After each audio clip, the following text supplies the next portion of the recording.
So hello guys, welcome back to Educado hub. So आज हम start कर रहे हैं, यानी आज हम हैं fourth part of application of partial differential equations. और ये आपका जो है वो लास्ट लेक्चर है एलई से रिलेटेड, जो हमारा कोर्स चल रहा था। ये आपका लास्ट लेक्चर है, ठीक है। आपका अभी 7 अगस्त को आपका एग्ज़ाम है स्क्रीनिंग का। Best of luck for you, all of you, ठीक है। तो सबसे पहले हम देखते हैं जो लास्ट टॉपिक हम पढ़ने वाले हैं वो 2 डायमेंशनल हीट फ्लो पढ़ने वाले हैं। इससे रिलेटेड एक क्वेश्चन आया था आपका लास्ट ईयर, ठीक है, वो भी हम डिस्कस करेंगे। पहले इसका जरा कॉन्सेप्ट हम देख लेते हैं क्या है। तो जो 2 डायमेंशनल हीट फ्लो आपका होता है वो क्या है कि आपकी जो इक्वेशन है, आपने जैसे कि मैंने इक्वेशन आपको बताई थी, कुछ इस टाइप की इक्वेशन थी वो, ठीक है। लेकिन इसके अंदर होता क्या है कि ओरिजिनली आपकी ये इक्वेशन होती थी कि del u by del t equals to alpha square del square you by del x square plus del square you by del Y square equal to 0। ये इक्वेशन होती थी। और जहाँ पे अल्फा स्क्वायर की वैल्यू ये है equals to k by rho c, that is rho. ये रो है आपका, थोड़ा अलग से दिखा देता हूँ, दैट यस ये रो है। लेकिन स्टेडी स्टेट कंडीशन के अंदर जो यू है वो इंडिपेंडेंट ऑफ टी हो जाता है। So del u by del t की वैल्यू 0 हो जाती है। तो उस केस में अल्फा भी 0 में चला जाता है और आपकी नई इक्वेशन निकल के आती है ये वाली, ठीक है। तो हमें मतलब इसी से है, यही हमारी मेन इक्वेशन है, ठीक है। सारे क्वेश्चन इसी के थ्रू होंगे। अब सारे के सारे क्वेश्चन को जिस फॉर्म में नजर आएंगे आपको, जहां पे लिखा होगा सॉल्व डेल स्क्वायर यू, मतलब आपको कंडीशन अलग अलग दे दी होंगी कि आपको सॉल्व करना है। जैसे कि मैं पहले सॉल्व करके दिखाऊंगा कि यहाँ पे सॉल्यूशन क्या आएगा। फिर अलग अलग क्वेश्चन में आपको कंडीशन यानी बाउंड्री कंडीशन अलग दे दी जाती हैं, जिसके थ्रू आपको सॉल्व करना होता है। अब हमारे पास अभी एक जनरल बाउंड्री कंडीशन के साथ में चल रहा हूँ। अब अलग अलग क्वेश्चन में अलग अलग बाउंड्री कंडीशंस आ जाएंगी, ठीक है।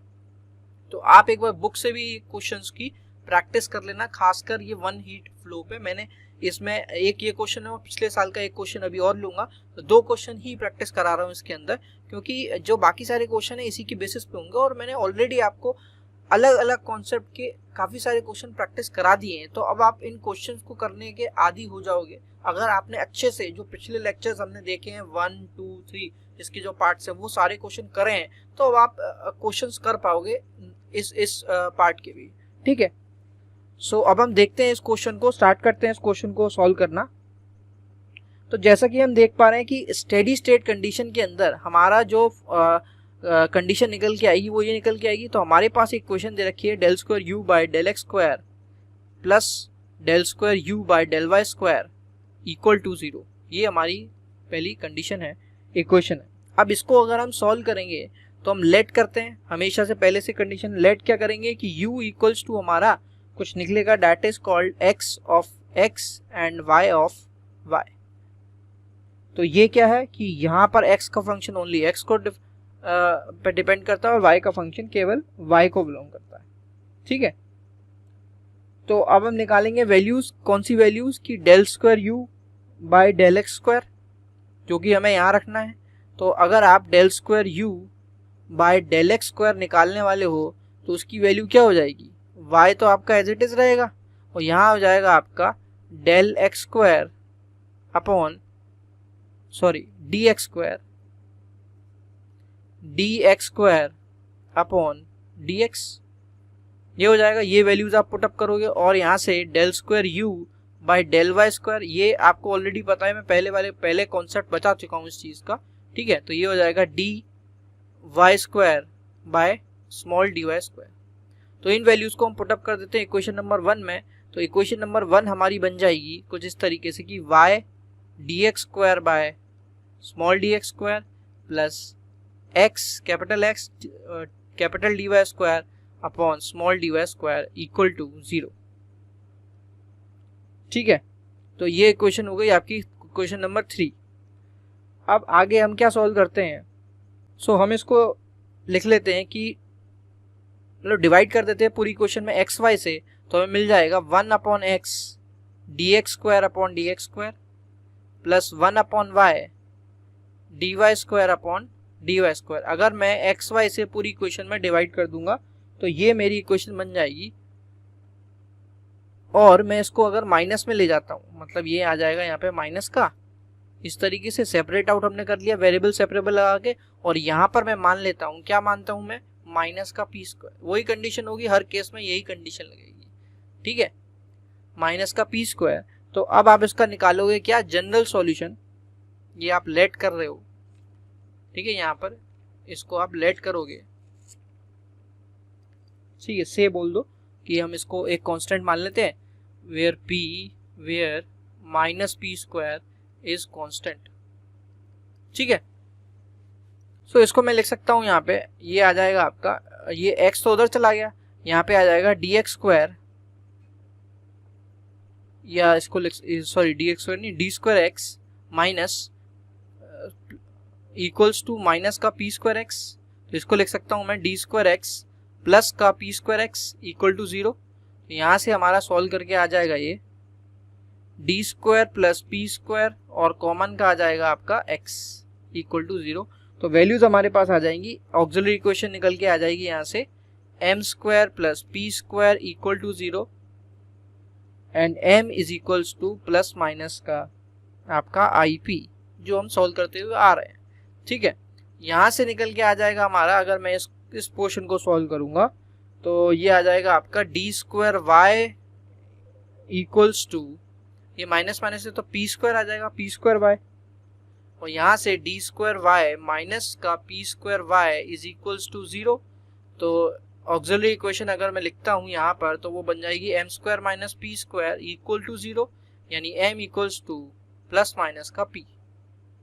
यहाँ से मेरे पास आ जाएगा जो CF है, यहाँ से जो CF निकल के आएगा, यानी x की वैल्यू निकल के आएगी C1 cos px plus C2 sin px, और यहाँ से मेरे पास आ जाएगा आपका y इज इक्वल्स टू, आपका निकल के आ जाएगा C3 e की power px plus C4 e की पावर माइनस px।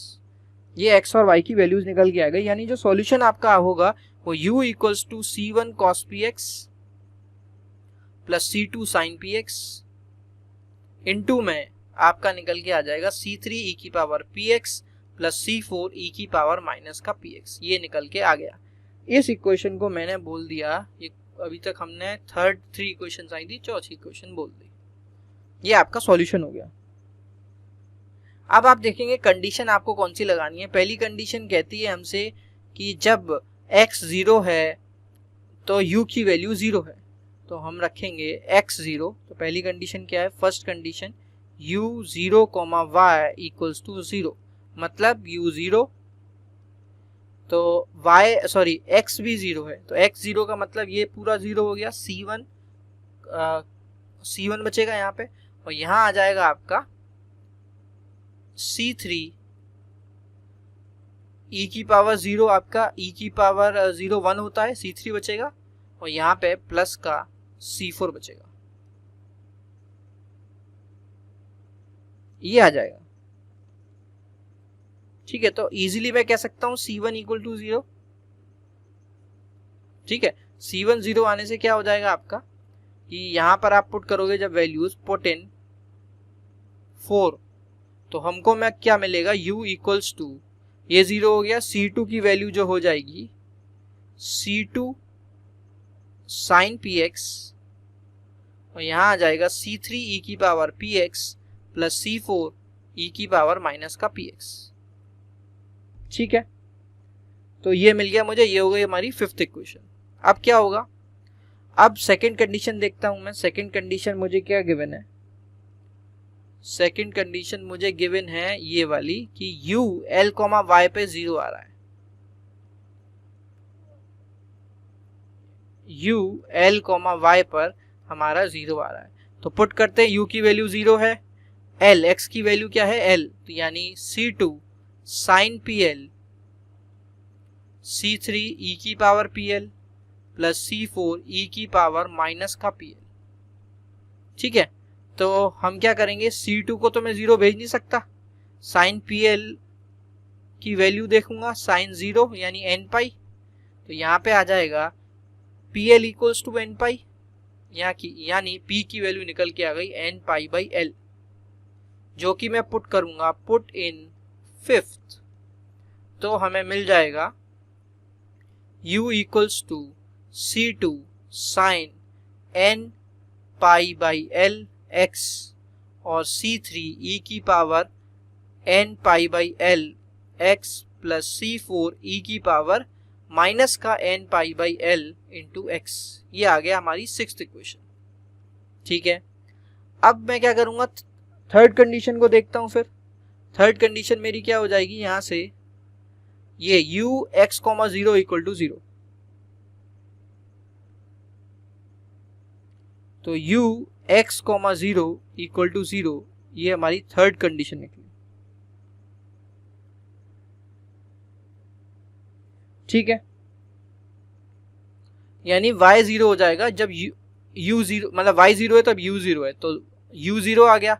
y नहीं, यहाँ पे क्या हो जाएगा आपका, यस y 0 आएगा। मैंने थोड़ी सी गड़बड़ कर दी है यहाँ पे, ऊपर ये यहाँ पर जो है यहाँ पे y आएगा। ठीक है, ये थोड़ी सी मिस्टेक है, इसको सही कर लेते हैं। ये पी वाई हो जाएगा, यहाँ पर ये y आएगा, ये भी y आएगा।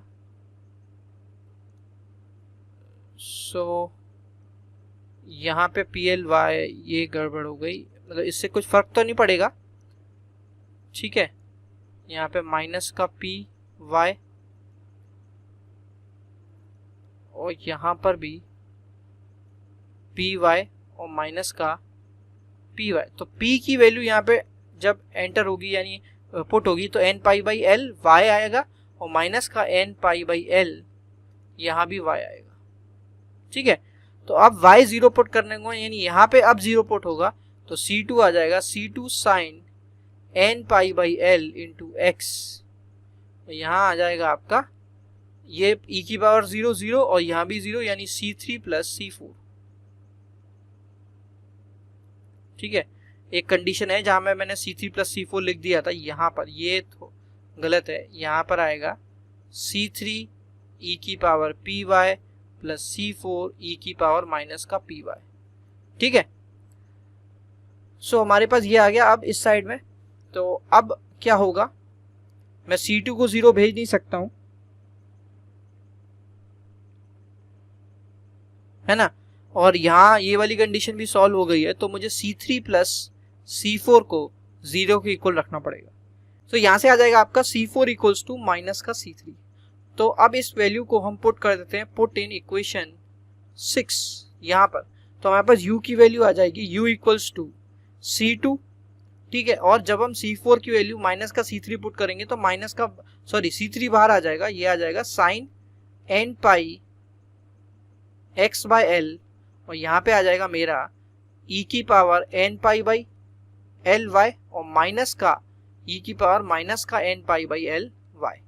ठीक है, ये मेरी इक्वेशन नंबर हुई 7। अब हम देखते हैं, तो फोर्थ कंडीशन हमारे पास है, यहाँ पर देख लेते हैं क्वेश्चन के अंदर।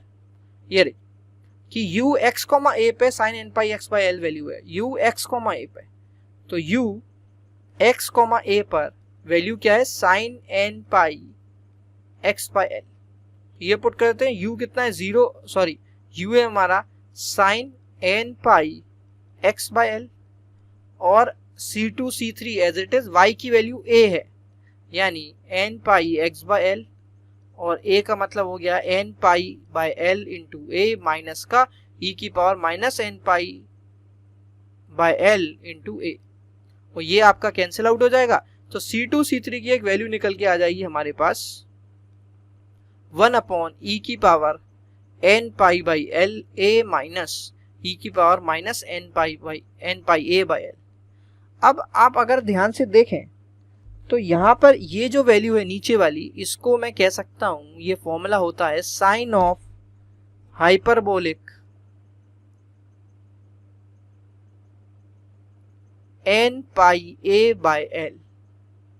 ठीक है, सो अब हम इसको पुट कर देते हैं इक्वेशन नंबर हमारी 7th में। ठीक है, तो पुट इन इक्वेशन 7। तो अब हमें क्या मिलेगा, अब हमें मिलेगा u is equals to C2 C3 की वैल्यू, यानी हमें मिल गया 1 upon sine of hyperbolic n pi a by l, और ये मिल जाएगा हमें sine n pi x by l। और ये वैल्यू क्या होती है? ये वैल्यू, अगर ये वाली value sine of hyperbolic n pi a by l की है, तो इसको मैं कह सकता हूं इनटू में sine hyperbolic n pi by l y की वैल्यू। सो हमारे पास u की वैल्यू निकल के आ जाएगी sine n pi x by l into में sine of hyperbolic n pi by l y upon sine of hyperbolic n pi a by l। तो ये मेरा आ जाएगा फाइनल आंसर। ठीक है, समझ में आया आप लोगों को? तो ये क्वेश्चन था, मैंने आपको पूरा पहले सॉल्व किया, उसके बाद कंडीशन के हिसाब से सॉल्व करके दिखाया। आपके पास जो क्वेश्चन आ सकता है वो आपको डायरेक्ट बोलेंगे कि ये आपके पास क्वेश्चन है और आपको सॉल्व ना करके आपको पता होना चाहिए उसका सॉल्यूशन क्या है। जैसे कि हमारे पास सेकंड हीट कंडीशन जो है, second heat flow, 2 dimension heat flow का जो हमारे पास सॉल्यूशन निकल के आया, वो निकल के आया हमारे पास ये, जो कि आपको पता होना चाहिए। और उसके बेसिस पे बाउंड्री कंडीशन आपके पास अलग अलग मिल सकती हैं आपको। कुछ बाउंड्री कंडीशन तो जैसे ये वाली बाउंड्री कंडीशन, ये लास्ट जो बाउंडिंग कंडीशन है आपको वो डिफर करके दे देंगे, उसके हिसाब से आपको सॉल्यूशन करना होगा। तो इस क्वेश्चन की प्रैक्टिस, ऐसे कई सारे क्वेश्चन मैंने आपको कराए हैं ऑलरेडी, पहले क्वेश्चन करा चुका हूं, तो उसी पर बेस्ड है। बस ये क्वेश्चन लेंदी होता है तो प्रैक्टिस जरूरी है इसकी। ठीक है, सो अब हम करते हैं जो क्वेश्चन हमारा पिछले साल आया है, यानी प्रीवियस ईयर में जो क्वेश्चन आया है उसको हम करने वाले हैं। ठीक है, सो अब आपका होने वाला है लास्ट क्वेश्चन इस कोर्स का।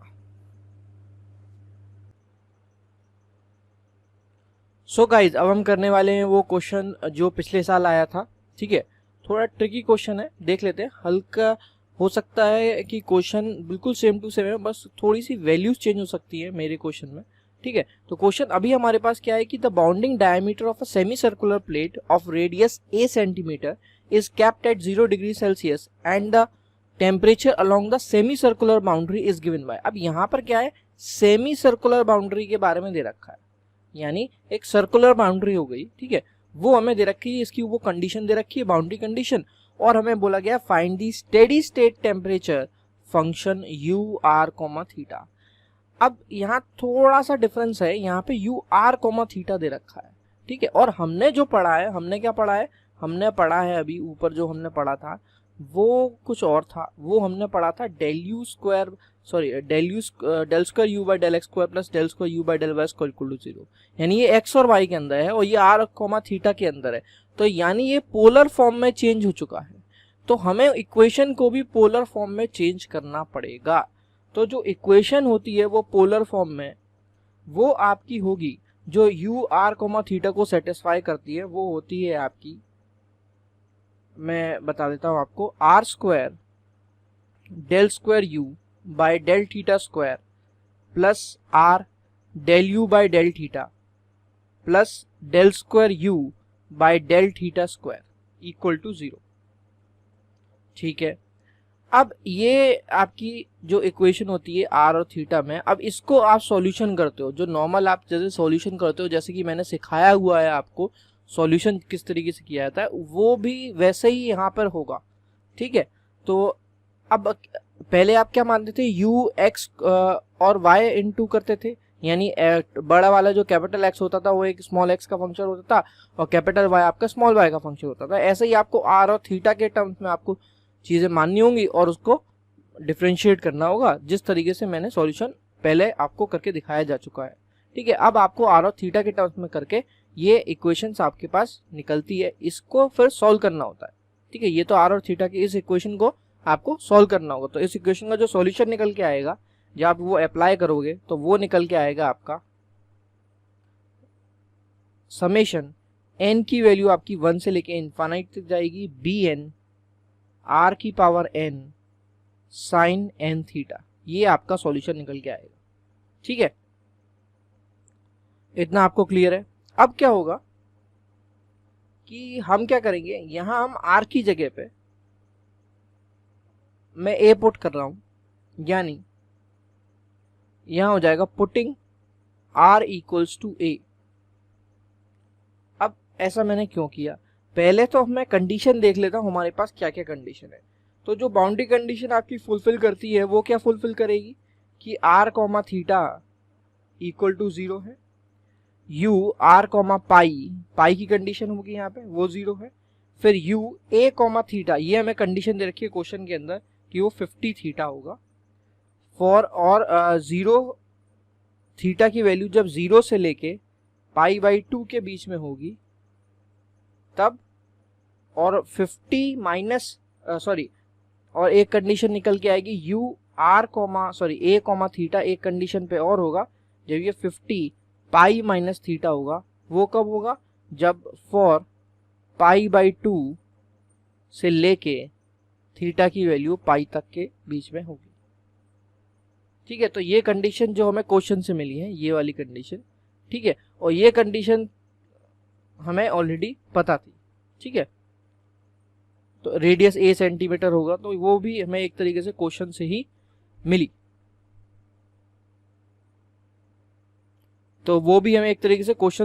है।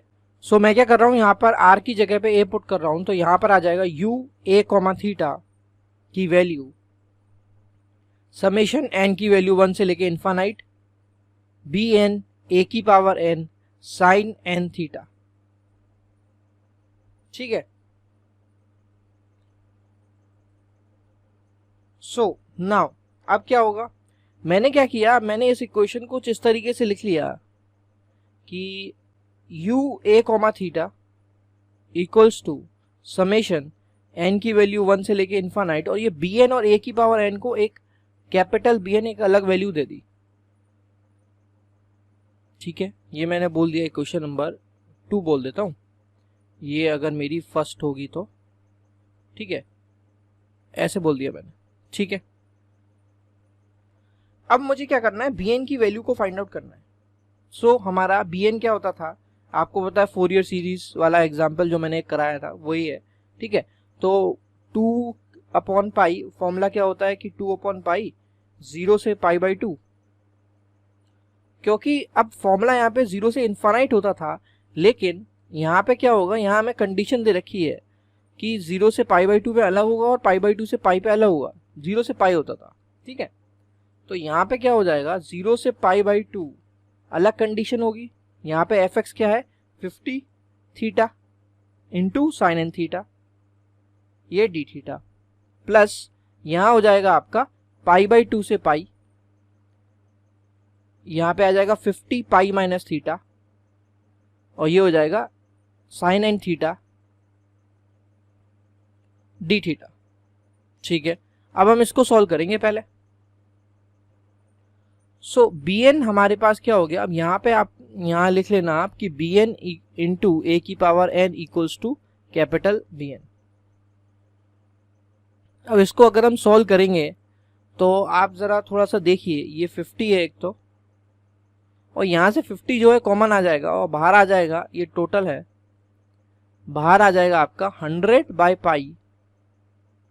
ठीक है, अंदर आ गया, यहाँ पे यहाँ बचा सिर्फ थीटा साइन थीटा, तो इंटीग्रेट अगर मैं करूंगा इसको फर्स्ट फंक्शन और इसको सेकंड फंक्शन मानकर, तो theta as it is sine N theta का इंटीग्रेशन हो जाएगा माइनस का cos N theta upon N.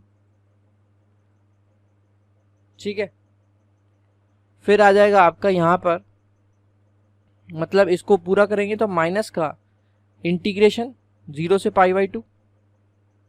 ठीक है, थीटा का डिफरेंशिएशन 1, तो यहाँ बचेगा आपके पास माइनस का cos N theta upon N D theta. ठीक है, अब क्या होगा, ये प्लस है, यहाँ पे अभी ऐसी कुछ होगा, ये वाला फर्स्ट फंक्शन हो जाएगा और ये सेकंड फंक्शन, तो pi minus theta as it is, इसका इंटीग्रेशन अगर मैं कर रहा हूं तो माइनस का cos N theta upon N. ठीक है, इतना ठीक है। अब क्या होगा कि ये तो आपका इंटीग्रेट हो गया। ठीक है, यहाँ आप इस तरीके से ब्रैकेट बना लो कि आपको यहाँ लिमिट लगानी है 0 से π/2, ठीक है, और यहाँ पे आपको लिमिट लगानी होगी जो अभी हम देखेंगे बाद में। अब आ जाएगा यहाँ पे माइनस, ठीक है, और अब आपको इंटीग्रेट किसका करना है, मतलब पाई माइनस थीटा का डिफरेंशिएशन होकर -1 आ जाएगा, है ना। तो -1 और साइन एन थीटा का इंटीग्रेशन हो जाएगा आपका माइनस का cos N theta by N,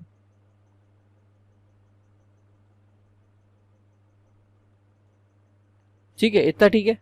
अब आप यहाँ ये वाला ब्रैकेट लगा दो 0 से यहाँ पे आ जाएगा π/2 से पाई, और ये बड़ा वाला ब्रैकेट, इतना समझ में आ गया। नेक्स्ट स्टेप क्या हो जाएगा, यहाँ पे इक्वल्स टू 100/π तो बाहर है। अब ये तो आपका एज इट इज रहा, यानी माइनस का theta cos N theta by N, ठीक है, माइनस ये माइनस माइनस हो जाएगा प्लस, और कॉस एन थीटा का इंटीग्रेशन हो जाएगा sine N theta by N square. और अब आप यहाँ पर लिमिट लगा सकते हैं 0 से π/2 प्लस, अब यहाँ पे क्या था, ये तो आपका एज इट इज लिखा रहेगा पाई माइनस थीटा, और माइनस का है ये, तो इसको हम कर लेते हैं minus cos N theta by N, या प्लस ही रहने देते, अंदर हम माइनस कर देते हैं ऐसे करके, ठीक है, और ये आ जाएगा आपका ये माइनस माइनस प्लस और फिर माइनस, तो माइनस का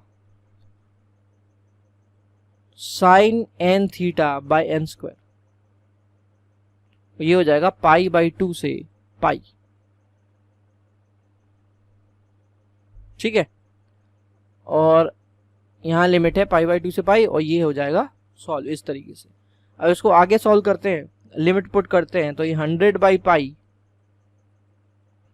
आप देखोगे अगर मैं π/2 पुट करूंगा यहाँ पे, तो ये हो जाएगा माइनस का π/2n, ठीक है, और cos n π/2 प्लस यहाँ अगर हम पुट करते हैं π/2, तो ये आ जाएगा sine n π/2 upon n square, फिर 0 पुट किया तो 0 हो जाएगा, और यहाँ भी 0 हो जाएगा, खत्म।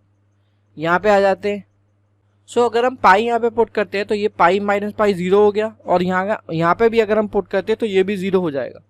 अब आपकी लोअर लिमिट लगेगी यानी -π/2, तो ये माइनस माइनस प्लस हो जाएगा, और π/2 अगर हम यहाँ पुट करते हैं तो पाई माइनस π/2 आ जाएगा π/2, और ये n यहाँ पर आ जाएगा, कॉस में आपने पुट किया तो कॉस n π/2 इस तरीके से हो जाएगा, और ये आपका रहेगा माइनस का, अगर हमने लोअर लिमिट लगाई है तो आपका क्या हो जाएगा, ये माइनस माइनस ये भी प्लस हो जाएगा, तो आपका यहाँ पे आ जाएगा sine n π/2 by n square.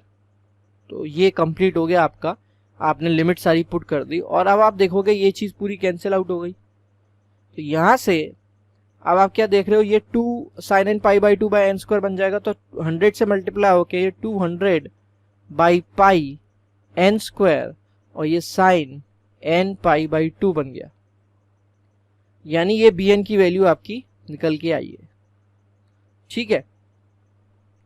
अब आप देख रहे हो कि अगर आपका n अगर इवन होता है तो ये 0 हो जाएगा, लेकिन ऑन n ऑड पर ही ये एप्लीकेबल होगा। इफ n इज इवन, यहां आप लिख सकते हो, then bn equals to 0, so